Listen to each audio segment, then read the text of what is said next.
Les amis, bonjour, j'espère que vous allez bien et bienvenue sur Red Creed TV. On se retrouve aujourd'hui pour parler de l'épisode numéro 3 de Dragon Ball Daima. Et j'ai plusieurs choses à dire sur cet épisode qui, au début, quand je le vois, je me dis ça va être un épisode de transition, et c'est pas faux. Mais il y a plein de petites choses avec le temps où je me suis dit, on est en train de me transporter dans quelque chose auquel je ne m'attendais pas. Cette vidéo est sponsorisée par un bon plan que je vais vous partager. Japan Toys Market. Comme son nom l'indique, les gars, on est sur un bon plan. Très sérieusement. Je vous en fais pas des millions des partenariats, mais quand je vous en fais, vous dormez toujours mieux le soir. Vous voyez la petite figurine derrière là? Le petit Kid Buu là qui m'accompagne là. Bref, cette vidéo est donc sponsorisée par Japan Toys Market, créé par un passionné de manga pour les passionnés de manga. Et la particularité du truc, en fait, sur le site, c'est que toutes les figurines, tu les choisis, toutes les figurines sont à 23,99€ contre 30 à 40€ en magasin. Les figurines sont totalement officielles et sont en provenance du Japon. Le stock est en France et la livraison est rapide. La livraison, qu'elle soit en point relais, mondial relais ou chronopost, est offerte à partir de 65€ d'achat, qui est équivalent à 3 figurines. Il y a toujours des cadeaux et des goodies qui sont offerts dans votre commande. Chaque samedi, il y a des nouveautés à 14h qui seront annoncées sur le Instagram de Japan Toys Market. Chaque mois, il y a un concours gratuit pour gagner des figurines, toujours sur le Insta. N'hésitez pas à contacter directement le passionné sur son Instagram ou par mail qui est affiché ici. En plus de tout ça, vous avez un code promo RELESS qui vous offre une réduction de moins 15% pour tous les nouveaux clients. Vous allez être gâtés à tous vos personnages de tous les mangas préférés. J'ai reçu une grosse commande, n'hésitez pas à foncer. Japan Toys Market. Les liens sont dans la description. C'est pas le Dragon Ball que je connais, c'est pas le Dragon Ball que j'attendais, et bizarrement, je suis en train d'apprécier la saveur du truc. Vraiment et sincèrement, je vous dis pas ça parce que j'en parle avec vous, vous me connaissez maintenant, s'il faut même j'aurais arrêté d'en parler tout simplement quand un truc me saoule. Et franchement, cet épisode-là, c'est l'épisode qui me met le plus dans le bain et qui me donne envie de rentrer dans le mystère du truc. Pourquoi ? Parce qu'en fait, on nous raconte une histoire. On nous raconte une histoire et on sent qu'il y a une petite passion qui est mise dedans, des détails, on veut aller dans des explications profondes, on est dans un nouveau monde, j'ai cette sensation d'être dans un RPG, dans du Dragon Quest, dans du Final Fantasy, on arrive dans une nouvelle planète, dans un nouveau village, avec des nouveaux codes, on est étranger à tous ces codes, on découvre des choses, il y a un mystère, et on aromatise tout ça à la Dragon Ball. Avec Goku, son histoire et son caractère. Mais de cette histoire de Dragon Ball qui existe, on a créé une nouvelle œuvre avec des nouveaux codes. C'est comme si Goku arrivait dans un nouveau manga presque, j'ai envie de dire. Bien entendu, c'est du Dragon Ball. Mais c'est pour vous dire vraiment, moi c'est ma sensation. C'est ma sensation, j'ai regardé tout Dragon Ball et j'ai quand même une sensation que c'est pas du Dragon Ball. On a un Goku petit qui est Goku adulte en même temps, mais ce Goku-là me fait rire. C'est le Goku naïf quand il faut l'être, insouciant. Je dirais plus, c'est un Goku insouciant que stupide. C'est quelqu'un qui sait faire face au danger, mais en même temps, quand il estime qu'il n'y a pas de danger, il est relax et tout, et c'est le Goku qui me fait rire. Franchement, en tout cas, pour l'instant, c'est le Goku qui me fait rire. Et il va falloir aussi s'adapter aux nouveaux codes dans l'aspect où maintenant on te raconte une aventure avec des spécificités et des problèmes liés à cette aventure-là où dans Dragon Ball qu'on connaît, surtout Dragon Ball Z, Super et tout, les problèmes sont il y a un méchant, il y a un danger, il y a des vies en danger, on sauve la planète. Là, en fait, on te rentre dans une histoire où il y a beaucoup plus de mystère, on a envie d'avoir des réponses et, comme à la fin de cet épisode, ne pas avoir son vaisseau est un problème. Et comment on va devoir résoudre le fait qu'on n'est pas notre vaisseau ? On est dans une histoire et une aventure. Et en fait, ça demande de l'écriture. Ça ne demande pas simplement de dire « oh, vous savez quoi ? On va faire un tournoi. Hein. Allez, vous savez quoi ? Alors, on fait un tournoi. » Voilà. Et on va faire kiffer les fans juste basé sur le combat et des nouveaux adversaires qui seront tout simplement des copies de ce qu'ils ont déjà vu. Et c'est comme ça va marcher, ça va plaire. Allez, vas-y, on refait la même chose et ça va aller. Et en soi, en soi, là je trouve, même si peut-être, ça me gêne pas moi qu'on ramène des références à ce qu'on connaît et ce qu'on aime, mais je trouve que dans cet épisode-là, on nous met dans un univers nouveau. J'ai presque envie de vous dire, tu retires Goku, tu mets Pierre, Paul, Jacques, Jean-Pierre, Albert, qui tu veux, que tu rentres dans une aventure de quelque chose, tiens. Maintenant, on va aller dans l'ordre des trucs. Déjà, on met en place et on nous explique plein de trucs. Un maître Warp, on a compris ce que c'est là, le poisson que Goku appelle le poisson rouge, avec son caractère et tout. Très vite, on familiarise avec nous des choses qui ont un charme, et qui sont un peu drôles, mais en même temps, qui sont liées à une histoire. Bref, c'est un univers particulier à la Toriyama. J'aime pas toujours qu'on aromatise toujours tout à la Toriyama pour en faire genre, mais c'est une réalité, je le vois comme ça. Les maîtres Warp vivent entre le domaine des démons et le monde extérieur. Il y a obligation d'avoir leur validation, donc, pour entrer dans le monde des démons. Eux, ils constatent, attends, t'es un démon, t'es pas un démon, ils ont en plus, ce qui me fait rire, c'est qu'il faut s'adapter à leur caractère. Voilà, on est vraiment dans un truc où tu joues sur l'humour, c'est un petit jeu d'humour. Le truc a un caractère, faut être docile, faut être gentil, et Goku, lui, qui comprend toujours rien, qui est prêt à se moquer, à rigoler, à taper des barrettes, et t'es un poisson rouge, machin. C'est enfantin, mais c'est en même temps Goku. Même adulte, il est capable de te dire ça, quoi. Alors, Goku n'a pas les oreilles pointues, il y a Kaioshin qui lui fait de la magie pour avoir ses oreilles, reconnu donc comme un démon, et ils arrivent dans le monde des démons. Avant d'arriver dans le monde des démons, il faut comprendre un truc, c'est pas un détail, c'est Kaioshin a donc réussi à envoyer un signal à Kibito pour dire là où ils étaient, sauf qu'il n'a pas eu le temps de transférer le code PIN qui permet ensuite de rentrer dans le monde des démons. Donc ça, c'est pas un détail, c'est pas un hasard, il va se passer certaines choses problématiques. Moi, j'ai envie de revenir un petit peu sur Glorio, avant de parler du monde des démons, de la troisième porte, là, je sais pas quoi. Glorio, quand je le regarde, et si vous avez envie, revoyez cet épisode, Glorio, son attitude, elle est étrange. Au début, je le voyais comme un mec gentil qui avait des intérêts. Au final, je me demande s'ils ne veulent pas utiliser Goku pour des intérêts pour eux. Bon, ça, c'est ce qu'on a l'air de comprendre, mais pas pour les meilleures raisons. Pas pour les meilleures raisons. Et je me pose même la question de est-ce que Glorio n'est pas en lien avec la Kaioshin féminin, là. J'ai oublié son nom, Ndisu, un truc comme ça. J'ai l'impression...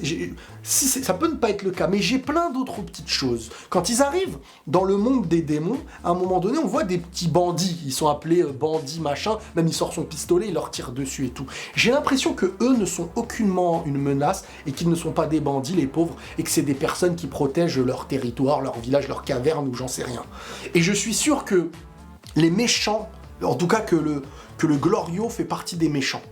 Ça, tu vois, quand ils arrivent là-bas, même la manière dont Goku les regarde, et le fait qu'il n'ait que des arcs et tout, moi je les vois pas comme des bandits. Et peut-être même qu'après, on verra des choses avec eux, ou peut-être même qu'ils viendront aider, ou j'en sais rien. Ce qu'on sait, c'est que Glorio est envoyé, si je ne me trompe pas, par le roi du troisième monde, pour vaincre Gamma. Et donc ils ont dit, bah Goku, toi qui as vaincu Majin Buu, il y aurait pas de problème pour que tu puisses vaincre Gamma. Bon, je dis Gamma, en vrai c'est Goma, pardon. Moi j'ai peur d'un piège contre Goku. Enfin, ça c'est des débuts de théorie, hein, pas besoin de me mettre sur les réseaux. Le monde des démons est divisé en 3 mondes. La première porte est réservée aux membres du palais. On se pose la question de pourquoi Glorio rentre par le 3e monde et pas par le 2e.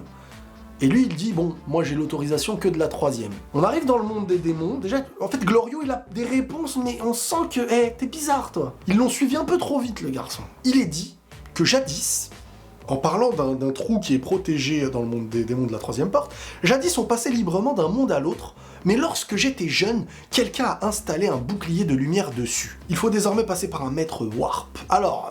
déjà, ce trou-là, ils vont l'utiliser. Hein. Moi, je vous le dis, ils vont l'utiliser, que ce soit Vegeta qui le pète, ou je ne sais pas par quelle façon. Ils vont l'utiliser, il n'est pas là pour rien, mais il nous explique aussi qu'il s'est passé quelque chose, à un moment donné, pour avoir des autorisations pour demander des autorisations afin de sortir, que le trou, pour passer d'un monde à l'autre, il s'est passé des choses, et on a envie de savoir cette histoire. Là où dans Dragon Ball, de base, on n'a pas trop envie de savoir. On a envie parfois, mais c'est pas le motif premier de Dragon Ball, de nous pousser à savoir qu'est-ce qui se passe, mais plutôt, hey, ils vont se battre, qui va gagner, comment ça se passe, il y a un scénario basé au combat, qui est le méchant, qui...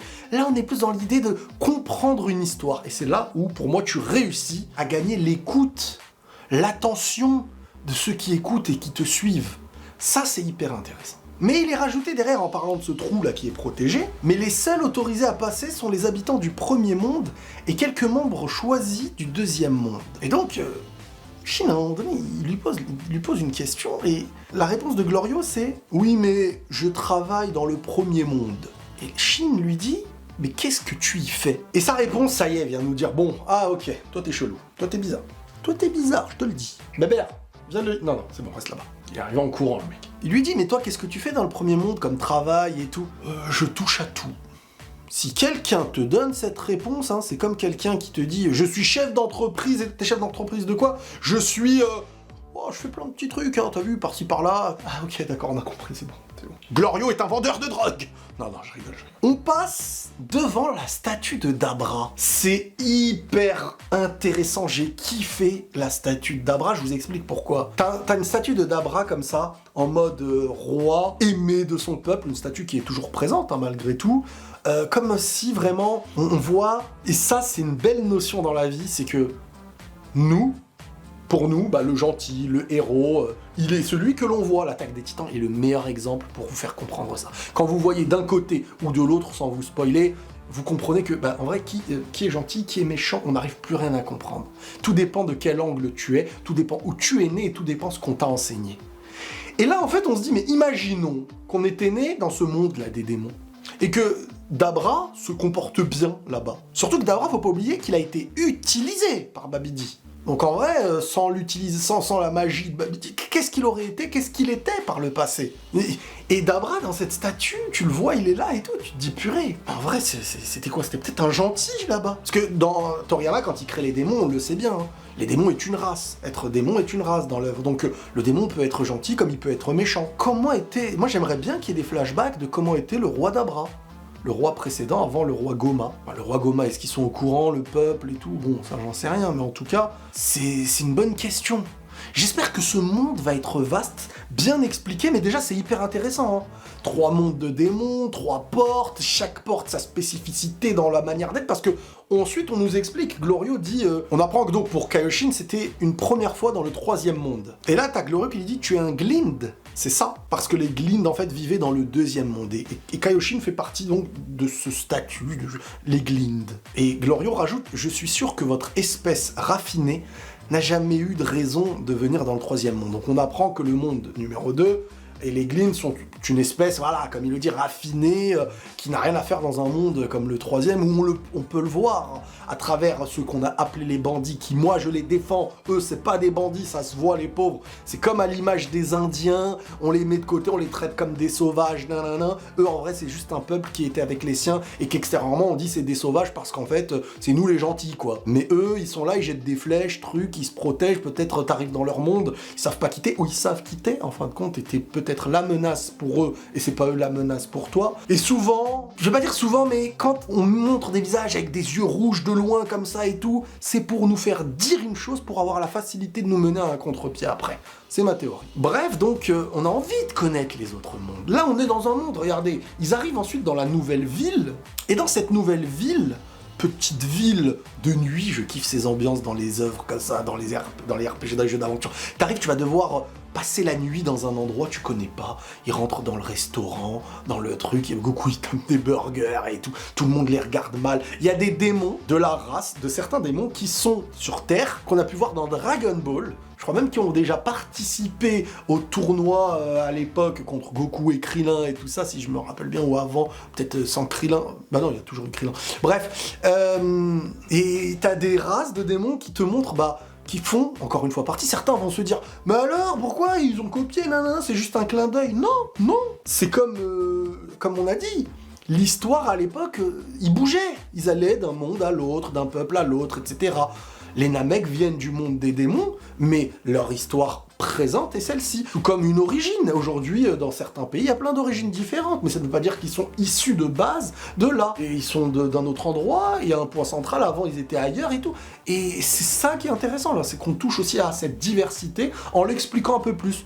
Bah oui, en vrai, il y a un royaume des démons, et ces différences que vous voyez avant ne sont pas des terriens d'origine pure, quoi, de souche, entre guillemets. Ce monde des démons a des particularités aussi différentes, c'est là aussi où j'aime bien, on sent qu'il y a un plaisir à écrire un nouveau monde. On lui donne des particularités, un air qui est épais, une odeur bizarre. Goku, il en jouait, il en rigolait. Parce que Goku, faut comprendre, et c'est ça le vrai Goku. C'est pas le Goku stupide. Goku est malin, Goku est futé, et c'est un génie du combat. Mais Goku, c'est un mec pas civilisé. Goku, c'est un mec pas civilisé. Il n'a pas grandi dans les villes et tout. Alors maintenant, il a passé des années. Mais c'est un mec qui vit à la campagne. Attention, toute personne qui vit à la campagne ne veut pas dire qu'elle est pas civilisée. Mais Goku est représenté comme une personne qui n'a pas connu. Il savait même pas c'était quoi une fille à l'époque quand il était tout petit. Donc en fait, on revient sur la base d'un Goku qui... il manque de repères. Et donc quand tu lui mets des choses, il est toujours waouh, waouh. Tu le mets dans un nouveau monde, il est toujours admiratif et tout. Et ça, je trouve intéressant. Mais quand faut être sérieux, boum, son visage change, il est prêt à se battre et tout. C'est ça Goku. Et moi j'aime ce Goku en tout cas pour l'instant. En tout cas, il me dérange pas. Et il sait aussi être non civilisé, inconsciemment et sans sentir de gêne et tout, dans certains trucs marrants comme ça. Goku, à un moment donné, il suit un genre de chat, de truc, avec la même petite queue là au-dessus de la tête que pouvait avoir Majin Buu. Donc là, encore une fois, on te fait comprendre, ah ouais, tiens, Majin Buu, tac, truc, tu vois, des petites références. Bon, on nous explique, si tu tombes dans la mer des ténèbres en bas, ça en est fini de toi. Donc on apprend, voilà. Moi, dans ma tête, je me fais toujours des scénarios futurs. Je me dis, cette mer des ténèbres, quand tu vas te battre avec des gens, t'arriveras peut-être à le vaincre en le faisant tomber, il va mourir, il va sortir. C'est bon, ça va être un moyen de gagner. Parce que je pense que les moyens de gagner des combats auront des particularités propres au code qu'on nous montre en aventure. Je pense pas, et je n'espère pas, peut-être que sur la fin, si on a un ennemi psychopathe, nous sortir un Goku 4 canon, pourquoi pas? Pourquoi pas? C'est un personnage tellement aimé et on a joué tellement sur des codes, autant le rendre canon d'une bonne main. Enfin, j'en ai marre, même moi je rentre dans votre jeu de rendre canon, pas canon, machin. Mais bon, vous m'avez compris, je m'embrouille tout seul. Mais j'aime pas ces termes à chaque fois. Le vrai, le faux, le truc. C'est pas la vraie vie, c'est que du faux. Et dans le faux qu'on écrit, ce qu'on aime, on le garde, ce qu'on n'aime pas, on le garde pas. Vas-y, la trame, on va dire la trame.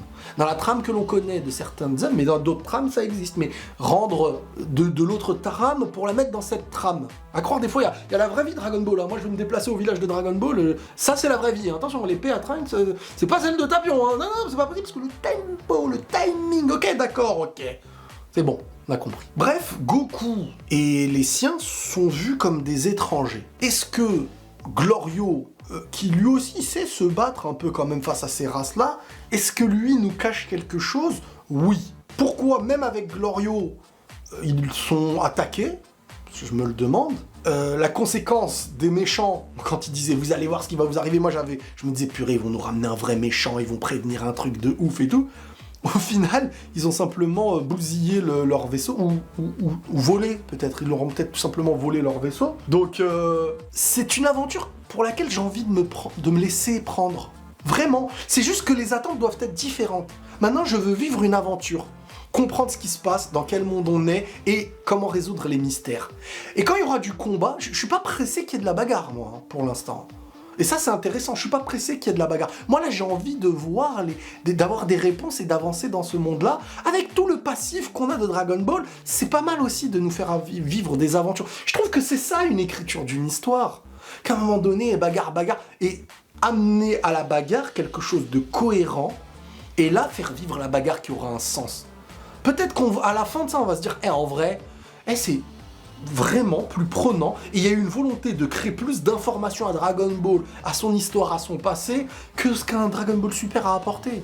Un Dragon Ball Super, qu'est-ce que ça a apporté, honnêtement? Si on me dit à la fin de Dragon Ball Super, en fin de compte, ce n'était qu'un rêve, est-ce que vous allez vous dire, oh non, le Saiyajin Blue? Déjà, ils ont eu une addition de cheveux sans être marquant dans l'esprit d'une aventure. Je veux dire, le premier Saiyajin, le premier Super Saiyan de Goku, c'est pour vaincre Freezer, s'en sortir, marquer les esprits. Saiyajin 2, etc., c'est la phase contre Cell. Marquer les esprits.